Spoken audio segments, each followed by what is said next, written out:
Terima kasih pada kelompok yang sudah mempresentasikan manajemen keuangan koperasi dan sudah banyak penjelasan di makalahnya, ditambah pertanyaan-pertanyaan dari temannya yang sesuai dengan tema pembahasan kali ini. Dan saya cuma menambahkan mengenai apa yang belum disampaikan atau yang belum diperdalam. Oke, mengenai keuangan dari koperasi itu sendiri, yang paling pokok adanya perputaran pembelanjaan. Jadi pembelanjaan sebagai fungsi penting dalam menjalankan perusahaan termasuk koperasi. Ya, jadi kalau koperasi tidak menjalankan proses itu bisa gulung tikar ya. Kemudian pembelanjaan aktivitas badan usaha untuk mencari dan mendapatkan dana yang dibutuhkan dan menggunakannya secara efisien. Jadi tidak sembarang mencari dana, mendapat dana, tetapi harus digunakan secara efisien. Oke. Termasuk nanti ada dana pinjaman asing, itu bisa. Mungkin ada tadi bertanya tentang apakah bagus ya menggunakan cadangan dolar. Memang kalau bisa mengelola itu bisa ya. Tapi dana cadangan itu bukan semata-mata dolar saja ya atau rupiah saja, tetapi lebih kepada persiapan untuk donasi sosial dan pendidikan dan sebagainya ya, bantuan sosial misalnya. Nah, cuma ada permasalahan ketika dana cadangan itu disimpan terlalu lama, ada efeknya. Misalnya apalagi ketika dana itu didapatkan dari pinjaman ya, maka ketika terlalu lama mengendap itu, misalnya menggunakan rupiah maupun dolar, tapi terlalu lama mengendap itu bisa membahayakan koperasi itu. Nah, mengapa tidak digunakan secara produktif ya untuk memasok bahan-bahan produksi atau menyediakan barang-barang yang dibutuhkan oleh para pelanggan gitu. Jadi tidak bisa juga terlalu lama disimpan ya dana seperti itu, karena ini koperasi. Kemudian ada masalah pembelanjaan tuh. Minimal dibagi dua persoalan pembelanjaan. Yang pertama pembelanjaan aktif ya, yaitu usaha menggunakan dana yang dimiliki dengan cara seefisien mungkin. Jadi koperasi itu selalu perhitungan tuh. Jadi kalau tidak itu bukan koperasi, karena memang dia bergerak ke banyak wilayah sosial. Jadi memang menganut teori ekonomi sedikit modal tapi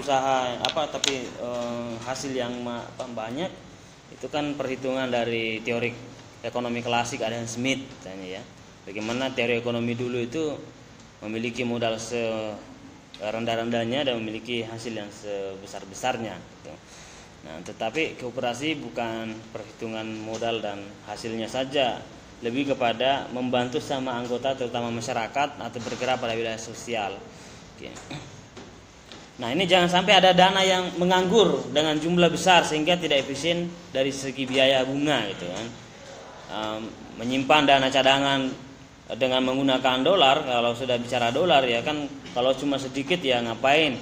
Tapi tentu banyak. Nah, permasalahannya adalah ketika disimpan terlalu lama dan ternyata dana yang didapat itu adalah dana kredit atau pinjaman yang ada bunganya, itu bermasalah ketika disimpan terlalu lama. Kecuali mungkin itu dari dana anggota sendiri yang cukup banyak kemudian dirubah menjadi dolar, itu tidak apa-apa ya. Kalau memang itu tidak butuh biaya bunga, itu bisa menjadi pertimbangan. Tidak apa-apa kalau surplus semua. Kemudian jangan sampai kekurangan dana sehingga kesempatan mendapatkan laba hilang direbut oleh saingan. Ya, misalnya ada yang menyimpang uang koperasi terlalu pelit untuk mengeluarkannya karena sehingga ada barang-barang yang mestinya disediakan akhirnya tidak jadi. Ada yang membutuhkan produk itu, orang pergi ke tempat lain karena yang dibutuhkan di koperasi itu tidak memenuhi atau hanya beberapa saja. Nah, mengapa misalnya banyak orang yang memilih Indomaret misalnya di tempat-tempat yang penjualan kecil, karena kalau masuk di sana itu lebih lengkap gitu. Jadi sekali masuk lebih lengkap gitu. Kemudian manajemennya bagus, pelayanannya, mulai Anda masuk Anda disapa dengan ramah, sopan gitu. Nah, beda dengan yang ingin mencontoh model-model seperti itu pelayanannya tidak seperti itu. Itu yang ada perbedaan. terutama lebih lengkap. Nah, koperasi juga ketika dia menyediakan barang lebih lengkap, orang akan tertarik untuk menggunakan situ ya. Koperasi model apapun itu atau jenis apapun itu harusnya lebih lengkap. Kemudian yang kedua, pembelanjaan yang kedua disebut pembelanjaan pasif. Nah, usaha atau aktivitas perusahaan maupun koperasi untuk mencari dana yang diperlukan dengan cara seefisien mungkin. Gitu. Kemudian modal yang akan digunakan harus diperoleh dengan biaya yang paling rendah sesuai dengan kebutuhan. Jadi nanti ada perhitungan dari manajer maupun para pengurus, apakah ketika menyewa sesuatu peralatan yang dibutuhkan koperasi maupun menyewa misalnya tempat atau gedung dalam menjalankan koperasi itu lebih murahkah ketika menyewa ataukah mengkredit gitu kan, sekalian mengkredit nanti dihitung itu. Kalau misalnya memang pinjaman kredit lebih murah dibandingkan misalnya menyewa, itu bisa dipilih kredit. Tapi kalau misalnya menyewa adalah lebih murah dalam per tahunnya, ketika belum mampu memiliki secara penuh, itu bisa ditempuh melalui jalur sewa gitu. Nah, di situ kematangan seorang manajer dan para pengurus ya kalkulasi semua itu memperhitungkan.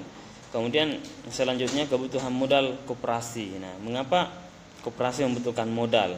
Yang pertama, modal untuk organisasi. Ya, terutama dalam perekrutan anggota, pelatihan, surat menyurat ya. Kemudian transportasi macam-macamnya itu membutuhkan dana koperasi. Maka koperasi sangat membutuhkan dana. Yang kedua, modal investasi. Pengadaan tanah, gedung, mesin, peralatan lainnya itu membutuhkan modal. Ya, meskipun tadi misalnya sudah tidak begitu penting misalnya untuk menyewa ya, karena sudah ada lahan sendiri, tinggal membangunkan gedung, itu kan membutuhkan modal. Nah, nanti percakapannya modalnya dari mana itu. Nah, pemakalan sudah banyak juga menguraikan, ini cuma menambahkan saja. Oke, kemudian disebut sebagai ada modal tetap atau modal jangka panjang karena memiliki investasi tanah, gedung, ya, dan peralatan koperasi. Kemudian sebaiknya dari anggota atau pinjaman tapi tidak membahayakan berjalannya koperasi itu. Jadi sebaiknya dari anggota atau pinjaman tidak membahayakan, artinya tidak terlalu banyak itu ya. Kemudian kebutuhan modal. Koperasi membutuhkan modal dengan tujuan modal kerja ya. Seperti modal kerja yaitu membelanjai operasinya setiap hari ya, itu kan produksi setiap hari, pembelanjaan itu membutuhkan modal kerja. Atau dari dana anggota ya, dari dana anggota dana cukup, bisa juga jaminan hutang untuk dapat modal dari para kreditur, itu bisa dipinjamkan. Nah, ini dari modal kerja. Kemudian kebutuhan modal kerja dipengaruhi jenis barang yang diusahakan, kesediaan anggota menerima penundaan pembayaran.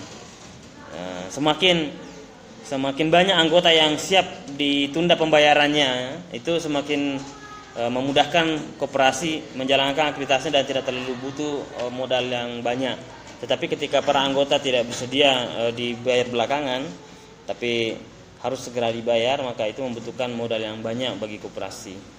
Nah, kemudian situasi fasilitas fisik milik sendiri atau menyewa gitu. Nanti perhitungannya apakah membeli sendiri ataukah menyewa.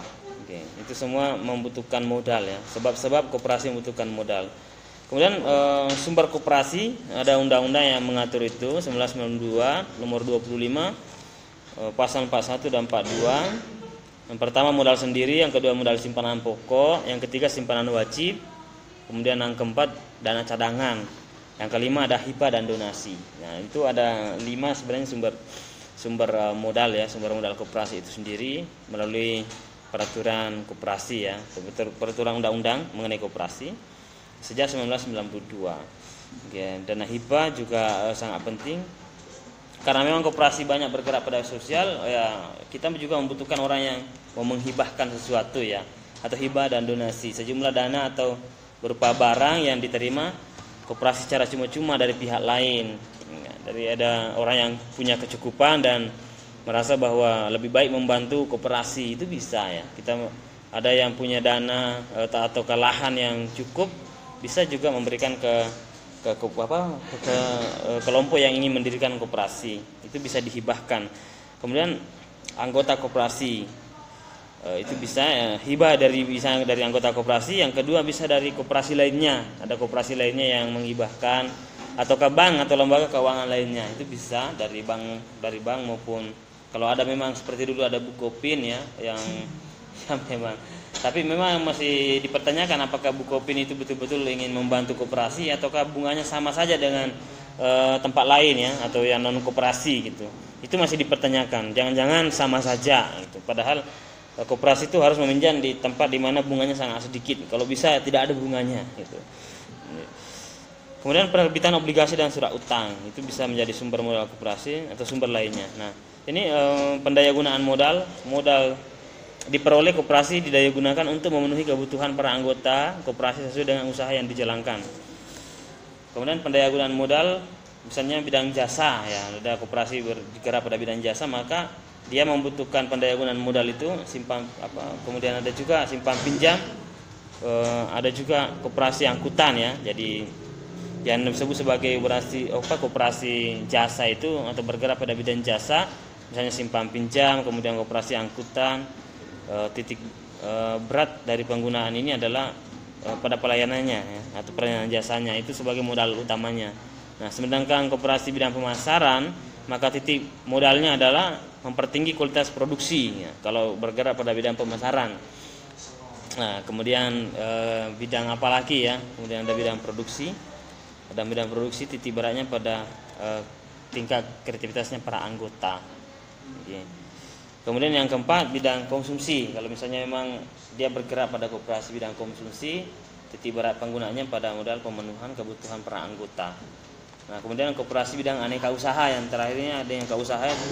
Biasanya koperasi itu ada beberapa macam di dalamnya ya, dia sekaligus jasa juga sekaligus menyediakan barang, sekaligus menjual produksi, itu disebut sebagai koperasi bidang aneka usaha. Nah, tentu membutuhkan modal yang cukup banyak. Nah, ini bagian yang terakhir, cara mengatasi permodalan koperasi. Ya, oke. Meskipun tidak semua koperasi kekurangan modal, tapi lama-kelamaan merasa kekurangan modal ya, karena ingin menjangkau lebih luas, ya, apalagi persaingan modern hari ini itu lebih canggih lagi, yang membutuhkan teknologi, membutuhkan manajer-manajer yang handal dan para anggota-anggota yang memang punya kapasitas untuk bersaing di era modern atau era kontemporer, atau era perkembangan informasi sangat cepat. Itu membutuhkan banyak dana, untuk menjangkau yang lebih luas dan mengembangkan usaha lebih besar. Nah, makin tinggi jangkauan pelayanan, semakin tinggi target pendapatan direncanakan, jadi semakin besar pula dana yang dibutuhkan atau disediakan.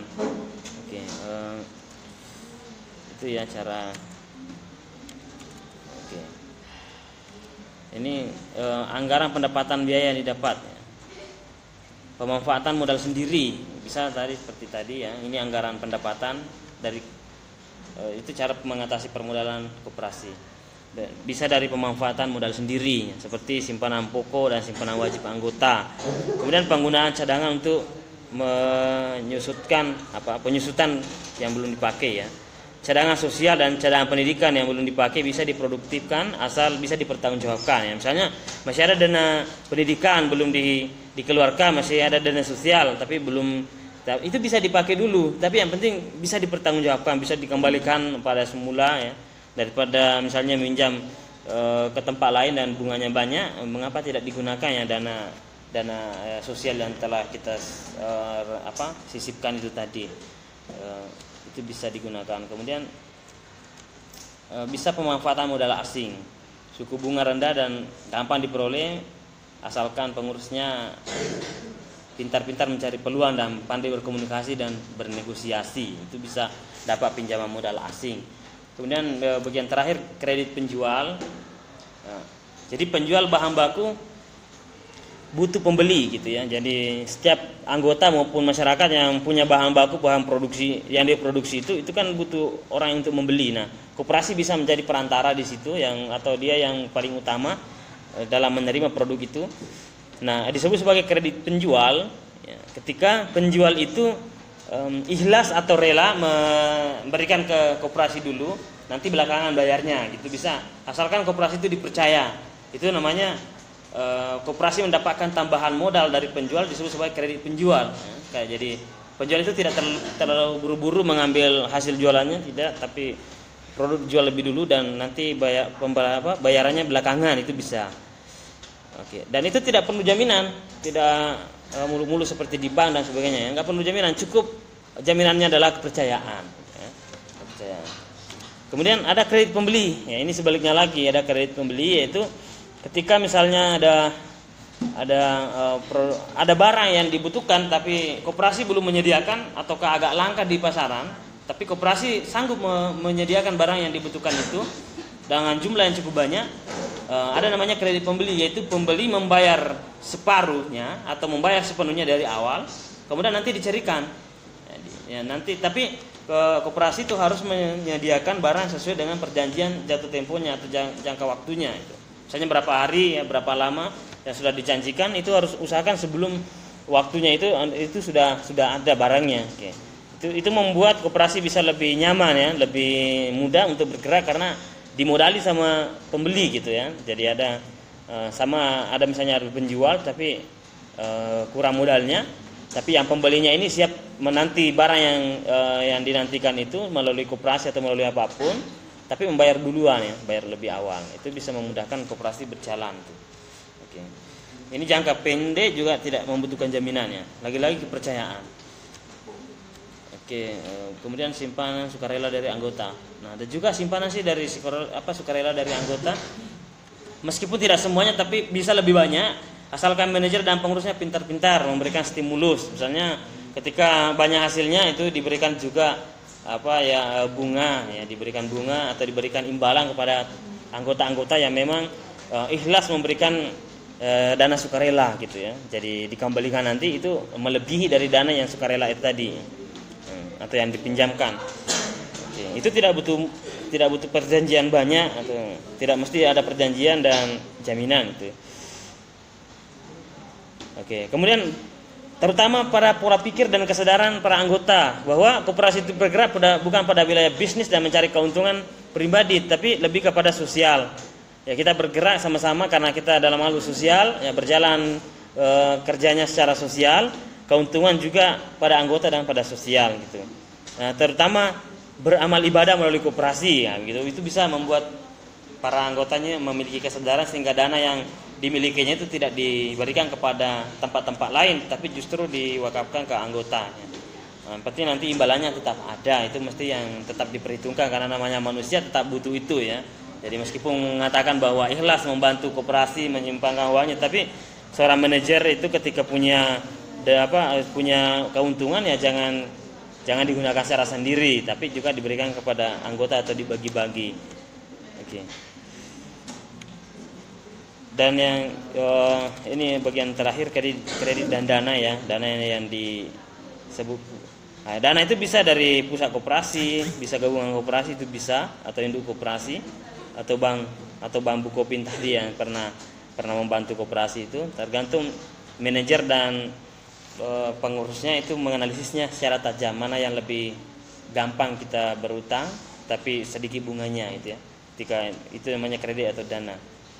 Kemudian cara pembelanjaannya secara modern ada namanya sewa guna usaha, itu sewa beli alat produksi macam-macam, ya. Nah, manajer membandingkan mana lebih murah, ya. Nanti berusaha untuk mendatangkan secara sendiri ataukah sewa guna usaha dan macam-macamnya. Oke, itu tambahan saja pada hari ini. Kemudian pertemuan selanjutnya kita akan